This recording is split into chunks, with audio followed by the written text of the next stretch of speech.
बिस्मिल्लाहिर्रहमानिर्रहीम। अस्सलामुअलैकुम नाजरीन, आज मैं आपके लिए एक सच्ची और खौफनाक कहानी लेकर आई हूँ। लेकिन इससे पहले कि मैं कहानी शुरू करूँ, जो लोग हमारे चैनल पर नए हैं उनसे गुजारिश है कि वो हमारे चैनल कहानी महल को सब्सक्राइब कर लें, ताकि आपको हमारी इस तरह की दिलचस्प कहानियां बर वक्त मिलती रहें। हमारे कॉलेज के सालाना इम्तिहान खत्म हो चुके थे। हर साल की तरह हम चारों दोस्तों ने कहीं घूमने जाने का प्लान बनाना था। इसके लिए हमने तय किया कि एक हफ्ते के बाद सब मेरे घर जमा होंगे और हम तय करेंगे कि इस बार हमें कहाँ की खाक छाननी है। जुमेरात की रात सब मेरे घर जमा थे। हम सब ने अपने दिमाग के घोड़े दौड़ाए, पर कुछ समझ नहीं आ रहा था कि कहाँ जाए। इतने में आबिद बोला, यार इस बार हम ऐसी जगह जाते हैं जहां कोई आता जाता ना हो। देखो, आगे 1 महीने के बाद रमजानुल मुबारक का महीना आ रहा है, तो अपने ट्रिप का रमजान से क्या ताल्लुक है? साबिर बोला। फिर आबिद ने सबको तसल्ली से उसका प्लान सुनने को कहा। उसने कहा कि हम कहीं ऐसी जगह में रमजान गुजारेंगे जहां हमारे सिवा और कोई ना हो। हम यहाँ से अपना बावर्ची और 1 महीने का सब जरूरी सामान लेकर जाएंगे। वहीं इबादत करेंगे और रोजे रखेंगे, और जहां तक नमाज और तरावी का सवाल है वो मैं पढ़ा दिया करूंगा। पहले तो सबने कहा कि ये मुमकिन नहीं है। उसने कहा, भाई देखो, मौसम भी ठंडा है और रोजे भी छोटे होंगे।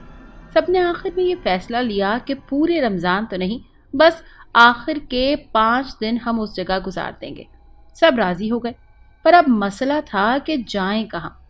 बहुत सोच विचार के बाद सबने फैसला किया कि इस बार हम वादी यरखन जाएंगे, जो कि जिला चित्राल में वाक़ है।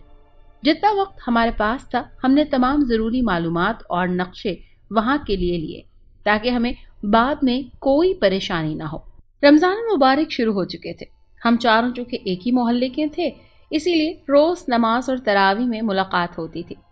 हर नमाज के बाद हम अपने प्लान की तैयारी के बारे में बात करते। फैसल ने अपनी गाड़ी, जो पहाड़ी रास्तों के लिए बेहतरीन थी, लेने का फैसला किया। 15 रोजे पर उन्होंने अपनी गाड़ी सर्विस के लिए दे दी, ताकि रास्ते में कोई परेशानी ना हो। साथ में अपने ड्राइवर को भी तैयार रहने का कह दिया। मैंने अपने बावर्ची को ज़हनी तौर पर तैयार कर लिया था। 20 रोजे तक हमारी तैयारी मुकम्मल हो चुकी थी। हम सब ने घर वालों को पहले ही अपने ट्रिप के बारे में बता दिया था और उनसे इजाज़त भी ले चुके थे। अब सब 23वें रोजे का इंतज़ार कर रहे थे, क्योंकि गाड़ी में सफ़र तकरीबन 24 घंटे का था। खैर, वो दिन भी आ गया जब हमें निकलना था। हम 23वें रोजे की फजर पढ़ के अल्लाह का नाम लेकर घर से निकल पड़े। मौसम काफ़ी ठंडा था। हम सब ने इजाफी जैकेट्स और गर्म कपड़े भी ले लिए थे। हमें पहले चित्राल पहुंचना था, फिर वहां से अंदर जाना था। ड्राइवर, जिसका नाम लतीफ़ था, कहा कि सक्खर मुल्तान मोटरवे से जाएंगे तो सफ़र 24 घंटों का है, और अंदर का सफ़र कितने घंटों का था वो कोई नहीं जानता था। हमने जोहर की नमाज हाला में अदा की और फिर निकले। लतीफ़ एक काबिल ड्राइवर था। खैर, चलते रुकते हम अगले रोज़ चित्राल पहुंच गए। मगरिब में काफ़ी वक्त था। हमने वहाँ के मकामी लोगों से पूछा कि वादी यरखन कितनी देर में पहुँचेंगे। हम उसके सवाल पर चौंके। वो बोला, साहब कहते हैं उस वादी में मगरिब के बाद जिन्नात का कब्जा होता है। मेरा मशवरा है कि आप ना चाहें तो बेहतर होगा। हमने उसकी बात पर कोई ख़ास तवज्जो ना दी। हमारे बावर्ची मुख्तार ने कहा कि हो सकता है कि हम ऐन मगरिब तक पहुँचें, तो मैं आज के लिए कुछ अफ्तारी तैयार कर लेता हूँ। वो गाड़ी से उतरकर सामान लेने चला गया। कुछ ही देर गुजरी थी कि वो आ गया। साथ किसी नौजवान को लाया था। बोला, भाई लोग, ये मेरा अजीज है और उस वादी के बारे में बहुत मालूमात है। अगर आप कहें तो इसे भी साथ ले लें। सबने मशवरा किया और उसे गाड़ी में भी बिठा लिया। शाहिद, जो कि मुख्तार का अजीज था, वाकई इन पेचीदा रास्तों से वाकिफ था। उसकी नुमाइंदगी में हम मगरिब से थोड़ा पहले उस वादी में थे। मुझे वहाँ पहाड़ नजर आए तो मैंने मशवरा दिया कि अगर हम उस पहाड़ के किसी गार में ठहरें तो कैसा रहेगा। सबको बात मुनासिब लगी और हम उस तरफ निकल पड़े। वहां जाके हमने कैंप लगाए। सब थकन से चूर थे। इतने में मगरिब का वक्त हो गया। सबने अफ्तार किया और नमाज अदा की। उस रात थकन की वजह से तरावी अदा न की और सब कैंपस में सो गए। एक कैंप में 2 बंदों की जगह थी। हमें तो लेटते ही नींद आ गई, पर 3 बजे मुख्तार ने हमें उठाया। उसने और शाहिद ने हमारे उठने से पहले ही गर्मा गर्म सहरी तैयार कर ली थी। हमने जब खाना शुरू किया तो सब ने मुख्तार और शाहिद की तारीफ की। सहरी करके हम वादी की तरफ देख ही रहे थे। हर तरफ अंधेरा और सन्नाटा था। अगर हम में से कोई वहां चला जाए तो यकीनन खो जाएगा। आबिद ने फजर की नमाज पढ़ाई। कुछ थकन अभी भी बाकी थी तो हम नमाज पढ़ते ही फिर सो गए। दिन चढ़े सबकी आंख खुली। फिर शाहिद ने कहा कि चलें वादी देखते हैं। हम सब तैयार हुए और वादी घूमने निकल पड़े। जैसे जैसे हम वादी के अंदर जाते, एक तिलिस्माती हुस्न जैसे हमें अपने काबू में कर रहा हो। कुदरत की सनाई देखकर हम दंग रह गए। हर तरफ सब्जा ही सब्जा और सामने आसमान को छूते बर्फ की चादर ओढ़े पहाड़। हम तकरीबन 2 घंटे घूमे। वापसी पर फैसल ने कहा कि यार नक्शे में इतना सब्जा तो नहीं था। मैंने कहा तुझे क्या करना है, अब है तो है, मजे कर। मगरिब में कुछ ही वक्त था। मुख्तार ने अफ्तारी तैयार की।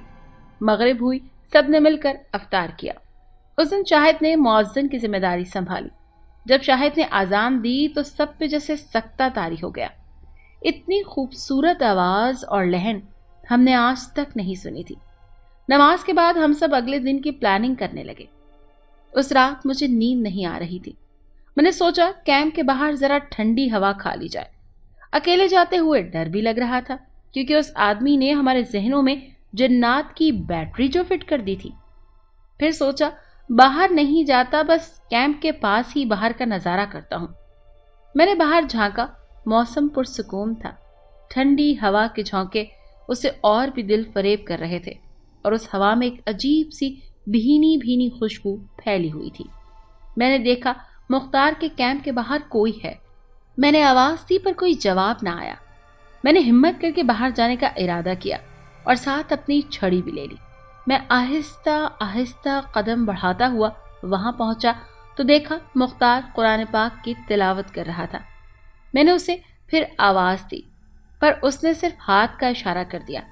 मैंने सोचा मुझे कुछ काम तो नहीं है, क्यों उसकी तिलावत में खलल डालूं। मैंने थोड़ी चहलकदमी की और वापस टेंट में जाके सो गया। मुझे हैरत इस बात की थी कि इतने अंधेरे में वो कुरान पाक पढ़ रहा था। अगले रोज शाहिद ने कहा कि मैं आता हूं और पहाड़ों के पीछे चला गया। तकरीबन 1 घंटे बाद वो अपने कुर्ते की झोली में ढेर सारे आम लाया था। फैसल ने कहा इतनी सर्दी में आम? शाहिद ने कहा हैरत है। उसे भी हैरत हुई थी। मुझे नजर आए तो मैं पेड़ से तोड़कर ले आया। हमने अफ्तार में वो आम लिए। इतने मीठे और रसीले आम हम में से किसी ने नहीं चखे थे। मैंने मजाक में कहा कि ये तो सारा एक्सपोर्ट का माल लगता है। उस रात हमने तरावी के बाद शाहिद को कहा कि हमें पहाड़ के पीछे ले जाए। रात में भी तो उस वादी की खूबसूरती देखें। बोला भाई वहां तो अंधेरा होगा, आपको कुछ समझ नहीं आएगा। पर हमारी जिद पर वो हमें वहां ले गया। वहां पहुंचते ही ठंडक का एहसास बढ़ गया। फजा में एक दिल फरेब सी महक थी। मैंने सोचा कि हो न हो यहाँ जरूर फूलों की फसलें होंगी। फिर हम लोग वापस पलट रहे थे कि आबिद की नज़र दूर रोशनी पर पड़ी जो आसमान की तरफ जा रही थी। हम सब खौफजदा हो गए। इससे पहले कि हम उस रोशनी के बारे में कुछ पूछते, शाहिद ने कहा कि अब हमें यहाँ से चलना चाहिए, क्योंकि ये जन्नात हैं जो कुछ ही देर में यहाँ आ जाएंगे। जन्नात का नाम सुनकर सब बदहवास हो गए। फटाफट वापस कैंप की तरफ लौटे। शाहिद ने ताकीद की कि अब फजर से पहले आप में से कोई भी बाहर नहीं निकलना। हम सब अपने अपने कैंप में जाके दुबक गए। आबिद तो थर थर कांप रहा था। हम दोनों ने सर से पांव तक रजाई ओढ़ी और सो गए। आधी रात को मैंने देखा आबिद जाग रहा था। मैंने उससे कहा कि चल कैंप की खिड़की से झांकते हैं। पहले तो वो राजी ना हुआ, फिर मेरे जोर देने पर वो राजी हुआ। हम रजाई में ही लिपटे हुए थे, सिर्फ हमारी आंखें नजर आ रही थी। हमने थोड़ा सा खिड़की का पर्दा हटाया तो क्या देखते हैं कि बहुत से नीले रंग के साए इधर उधर भटक रहे थे। हम फौरन खौफ से कपकपाते रजाई में घुस गए और आयतल कुर्सी का विर्द करने लगे। हमें फिक्र थी दूसरे कैंप की। खैर अल्लाह अल्लाह करके सहर का वक्त हुआ। मुख्तार ने हमें जगाया। हमने सहर की, फजर की नमाज पढ़ी और सो गए। अगली सुबह मैंने और आबिद ने फैसल और साबिर को रात वाले वाकयात के बारे में बताया। गो हमारे पास एक दिन और था, पर हम सब ने सोचा कि रिस्क लेना बेकार है, اسی لیے ہم سب نے واپسی کا اعلان کر دیا۔ لطیف جو اس ٹرپ سے کافی بور ہو چکا تھا، واپسی کا سنتے ہی فٹافٹ سامان گاڑی میں رکھنے لگا۔ شاہد نے کہا، بھائی عید بھی یہیں کر لیتے۔ ہم نے کہا، نہیں دوست، ہم گھر پر بتا کر نہیں آئے، ہم اتنا زیادہ رکیں گے تو گھر والے پریشان ہو جائیں گے۔ پھر ہم نے وادی کی تصویریں لیں، کچھ سیلفیاں بنائیں۔ خیر، پھر تقریباً 2 گھنٹے کی محنت کے بعد ہم جانے کے لیے تیار تھے۔ گاڑی جب چترال پہنچی تو مختار نے کہا کہ بھائی مجھے اور شاہد کو یہیں اتار دیں۔ میں نے کہا کیوں؟ تو کہا بھائی وہ شاہد نے مجھے عید کی دعوت دی ہے تو میں خود ہی واپس آ جاؤں گا۔ میں نے کہا ٹھیک ہے۔ ہم واپس نکلے۔ آدھے رستے میں مجھے مختار کا موبائل گاڑی میں نظر آیا۔ میں نے کہا یہ موبائل بھول گیا ہے۔ خیر، میں نے کہا واپس آئے گا تو دے دوں گا۔ واپسی پر لطیف گاڑی کافی تیز چلا رہا تھا اور ہم قریب رکتے چلتے بھی کافی جلد پہنچ گئے۔ وہاں پہنچے تو ایک دل پھاڑنے والی حیرت نے ہمارا استقبال کیا۔ ہم نے دیکھا مختار میری والدہ کے ساتھ کہیں جا رہا تھا۔ میں نے اس سے پوچھا، تم کب آئے؟ تم تو عید کے بعد آنے والے تھے۔ اس پر وہ کافی حیران ہوا اور بولا، میں تو کراچی کے لیے اسی دن واپس نکل گیا تھا جب ہم چترال پہنچے تھے۔ ہمارے دماغ گھوم رہے تھے۔ پھر اس نے کہا کہ جب وہ افطار لے کر پلٹا تو آپ کی گاڑی نظر نہیں آئی۔ پھر میں نے آس پاس والوں سے پوچھا تو پتہ چلا کہ آپ لوگ تو چلتے گئے۔ مجھے بڑی حیرت ہوئی، میں اپنا فون بھی گاڑی میں بھول گیا تھا۔ وہاں ایک دکان سے آپ کو فون لگایا پر نہیں لگا۔ میرے پاس اور کوئی چارہ نہیں تھا۔ پھر میں نے سامان واپس کیا اور واپس کراچی کا ٹکٹ لیا اور آ گیا۔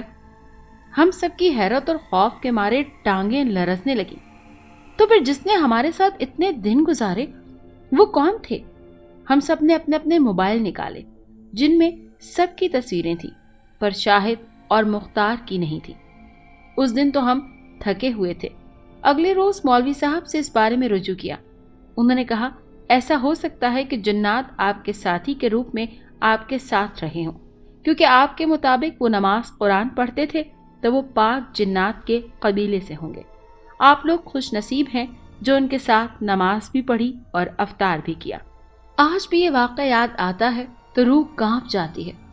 اگر خدا نہ خواستہ وہ پاک جن کے بجائے شیطان جن ہوتے تو ہمارا کیا ہوتا؟ اس دن کے بعد سے ہم نے ایسی کسی جگہ پہ جانے سے توبہ کر لی جہاں کی مکمل معلومات ہمیں پیش کی نہ ہو۔ اگر آپ کو یہ کہانی اچھی لگی ہے تو اسے لائک کیجیے اور ہمارے چینل کہانی محل کو سبسکرائب کیجیے۔ اور ہاں، اگر آپ کے کسی دوست، رشتہ دار یا بہن کے ساتھ خدا نخواستہ اس طرح کا کوئی بھی واقعہ پیش آیا ہے تو ہمیں کامنٹ سیکشن میں اس کے بارے میں ضرور بتائیے۔